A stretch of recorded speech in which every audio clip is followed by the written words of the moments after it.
Fun fact for you guys. I'm full of fun facts. So in Welsh, you have different adjectives for Welsh, as in Welsh relating to Wales, the country, and Welsh as in relating to Welsh, the language. So here it asks me, have you heard a lot of Welsh music, as in Welsh language music? But I haven't, because I don't listen to music with words. So I said no. I've listened to lots of Welsh music as in music from Wales, because I do love the composers who are from Wales. Different words. Cymraeg is related to the language. Cymraeg is related to the country. And one of my favorite fun facts about languages in the UK is the McDonald's kiosks usually have 3 languages: English, Welsh, and Polish. And those are the ones I'm learning. You can do telephone banking in Welsh. Yeah, I heard about that. People just call the Welsh hotline. There's 2 ways of doing it, right? Some people use the trick where they call the Welsh line and then there's like no waiting, and then they speak English anyway, because everyone who speaks Welsh speaks English. But I could do that, but I don't want to, because I'm honest, or in Welsh I'm gonest. So what I am gonna do is I'm going to become fluent in Welsh, and then I'm gonna do all my banking and in Welsh. That's my goal. When you write an email to Welsh companies in Wales, you might get an answer in English. Actually, I haven't tried it, but I suspect you should get an answer in Welsh, because it's I mean, it depends on the company. Like large companies are going to have like services and people working on at least translating, not just responding to the emails in Welsh. Because do you guys know the classic joke? I'm just gonna yeah. So English, it says no entry for heavy goods vehicles, residential site only. Makes sense.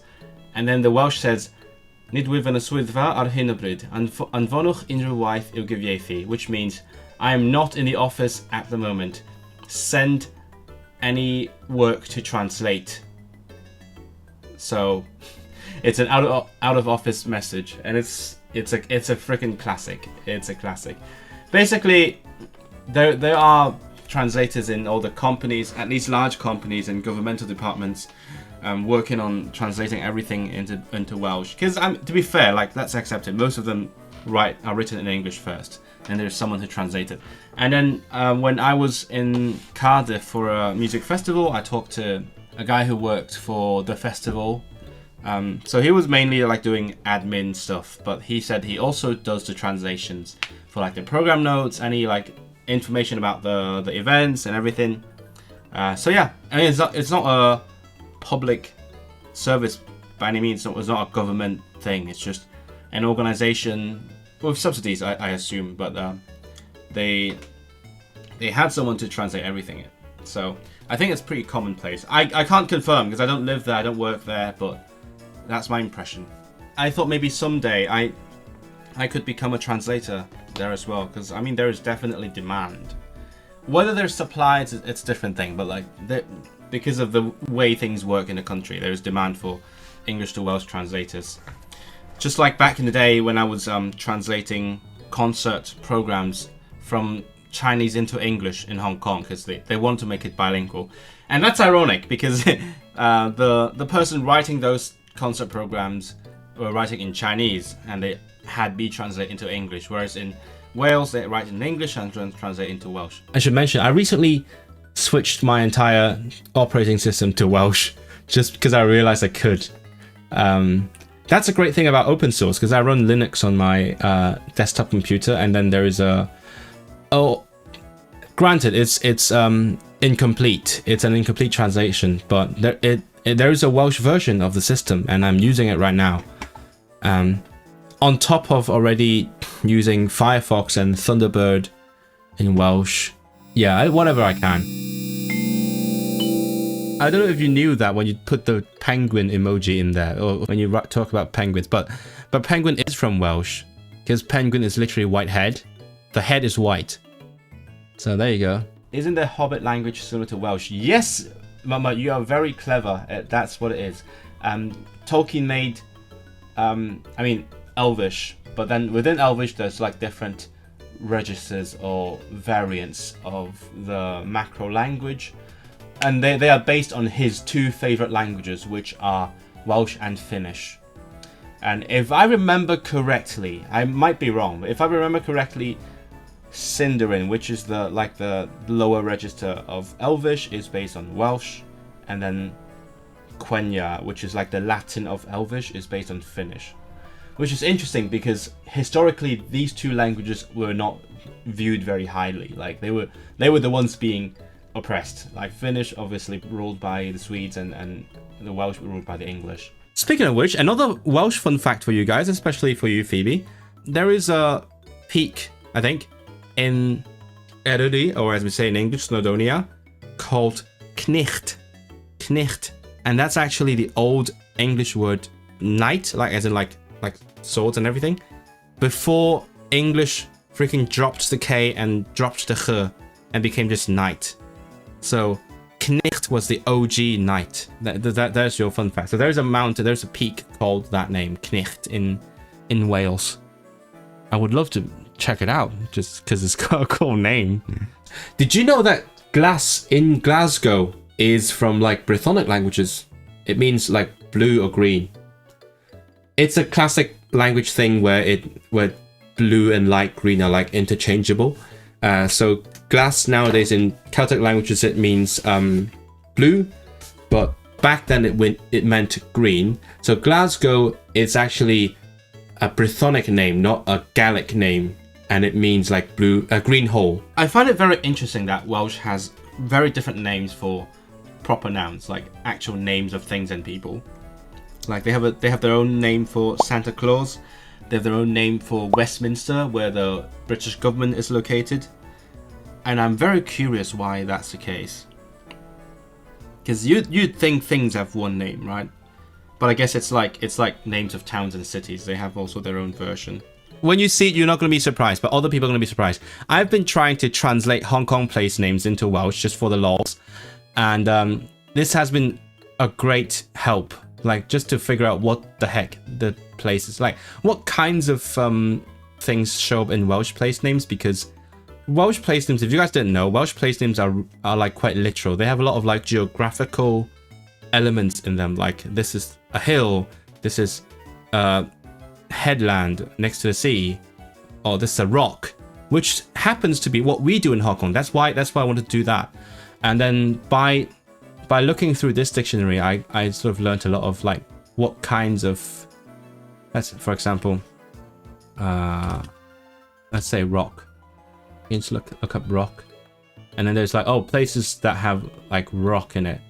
That's one thing I love about Welsh, is because it's got so many Latin words, but lots of them are barely recognizable. Because there's this word, right? Cythrail. It's from contrarius. From Latin, contrarius, and it's just insane that it went from that to Cythrail. I've seen some pretty crazy sound changes from Latin to Welsh. I love how you can find so many Latin words in Welsh, and lots of them are like quite different. But ffenest is really clear, really recognizable. Anyway,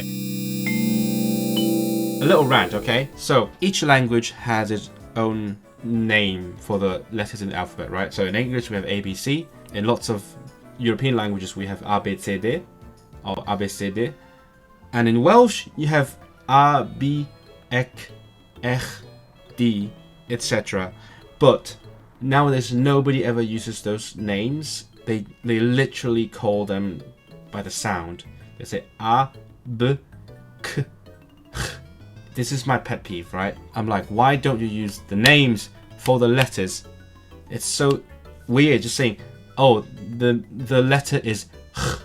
If someone's watching this who speaks Welsh and disagrees with me, I'm gonna call a B, okay? I'm not gonna say a B.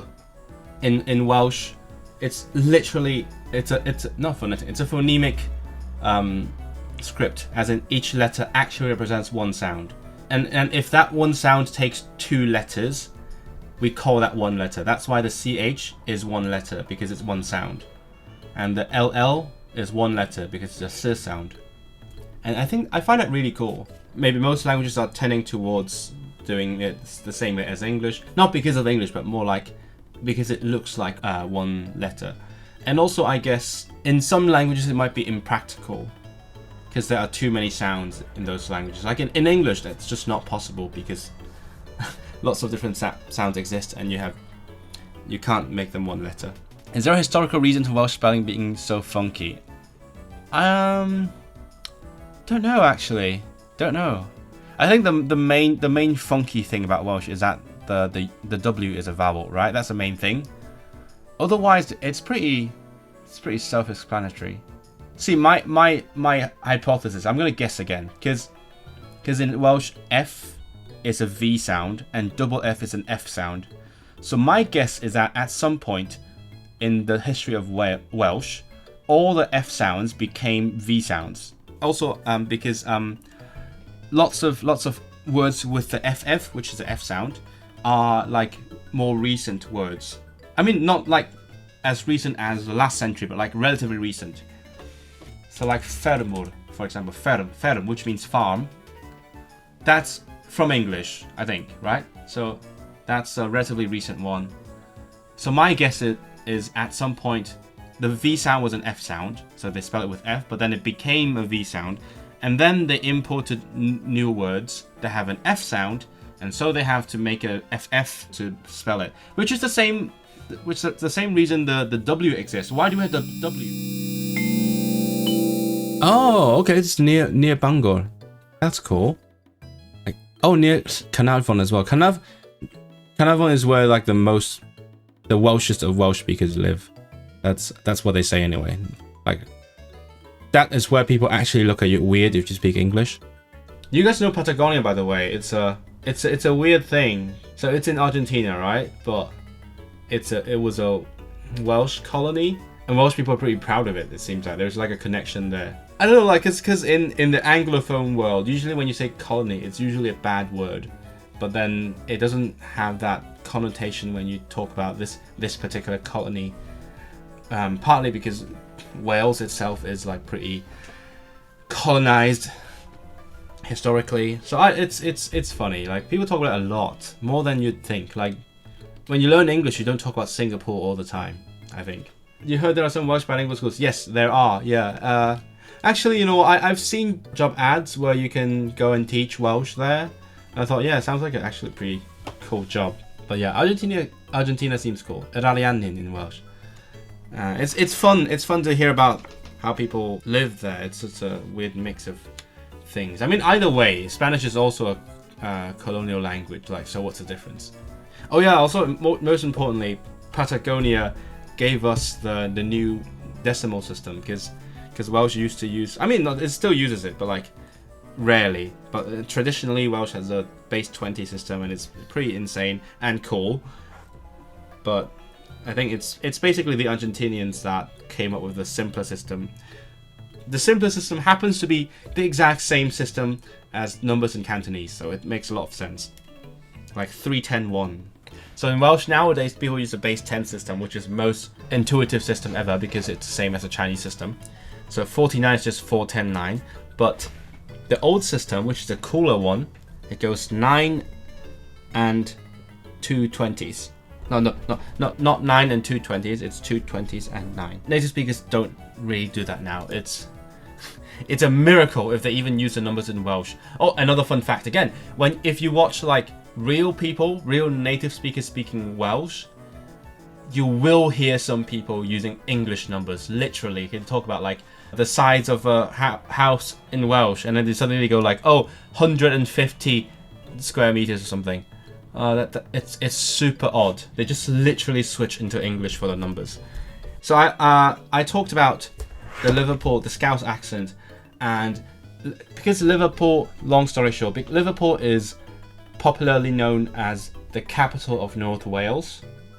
There's a lot of North Welsh people working there, like historically and even now. So I had a theory that maybe that's where the Scouse accent, the Liverpool accent came from. Because they have the ch sounds, they have some ear vowels. There are lots of things that remind me of Welsh. So, also, this is complete coincidence. Husky. Obviously, it's not from Welsh, but because it is a dog. A husky is a dog, and it just happens to end with the same ending as all the other dogs, you can, in theory, people don't do that, but in theory, you can treat the key part as dog and then pluralize it to huskun instead of huskies. I think that's really cool. So I will always say huskun. That's a promise, huskun. Fun thing for the language nerds out there. In Welsh, we have a thing called singulative and collective, which is like singular and plural, except the collective one is the default.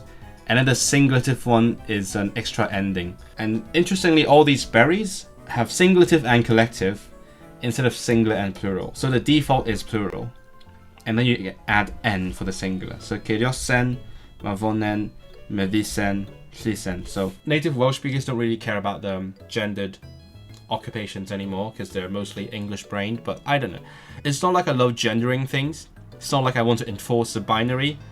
It's just that I love it when Welsh is different from English. So like, because English doesn't have the gendered occupations, I want to use the genders in Welsh more. It's really interesting because they have the mechanism to make every single profession feminine. Me, as someone who speaks a lot of European languages, I have an urge to follow like the way that other European languages work, like French and German. But I guess partly because of English influence, English being genderless. Like lots of professions in English are not gendered. And also probably like progressive thought. People just don't use the feminine forms in Welsh ever. So like dentist is always dentist. They don't say like the female dentist. Again, I'm torn because I love to speak a kind of Welsh that is more general European. But that comes with like more conservative, gendered expressions. I don't know. I have a very weird relationship towards this language because I love the fact that it is, in some ways, it's so not English. It's so different from English. It's so European. I would love to use the impersonal in spoken Welsh a lot, but like I had the opportunity earlier today in the Welsh lesson, but it felt weird because I've heard native speakers speak Welsh. The spoken Welsh is just so much simpler and, dare I say, more boring. And there's so many forms that they don't use, and then, or like they even use wrong grammar and everything. Like I respect that, but when I speak Welsh, I'm torn because part of me wants to speak like the native speakers, like use the forms that they use, don't use the ones that they don't use, and also like simplify the grammar and everything. But the other half of me is like, I have all these things, all these fun grammatical things I could be doing that in theory they would understand, but I would just come off as like a, I don't know, weirdly formal person.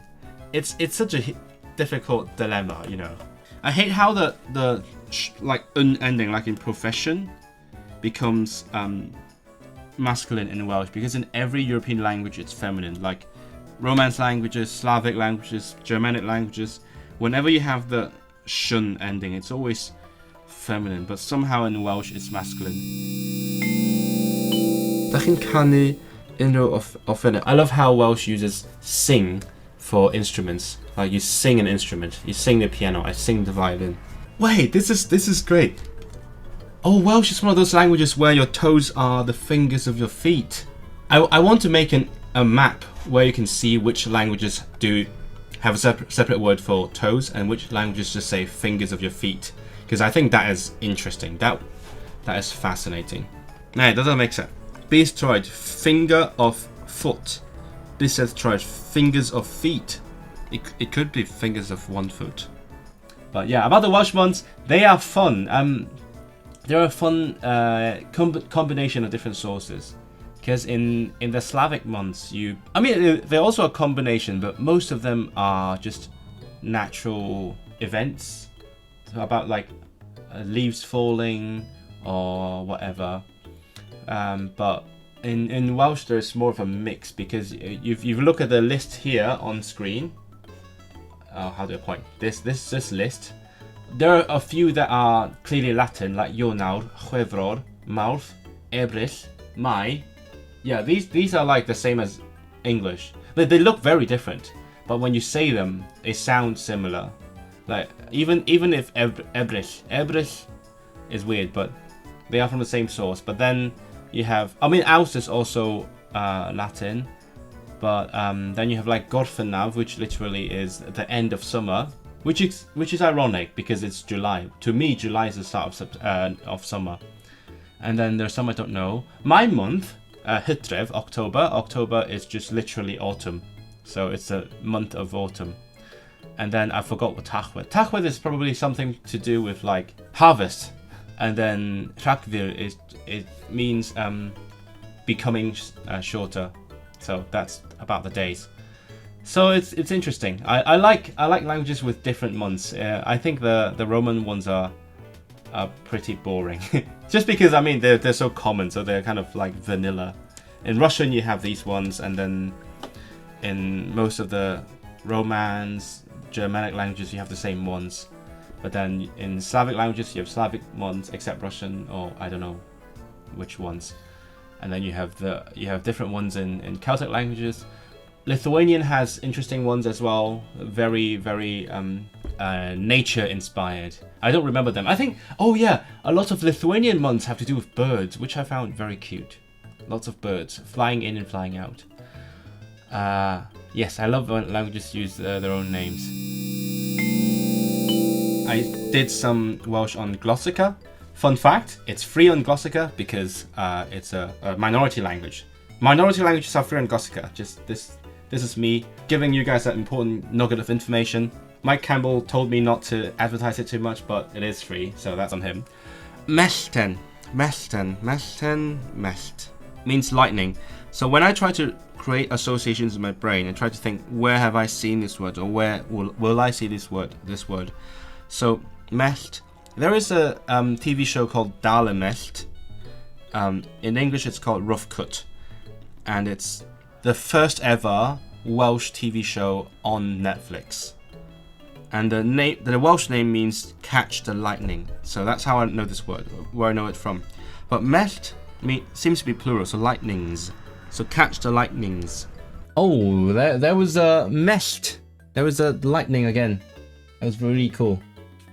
By the way, have you guys seen Dale Mest? It is the first and currently only Welsh language series on Netflix, and I find that really cool. Well, apart from the fact that I think most of Ryan Reynolds' Netflix originals have Welsh subtitles available, I mean, that doesn't really count. It sort of helps. It helps me get more exposure.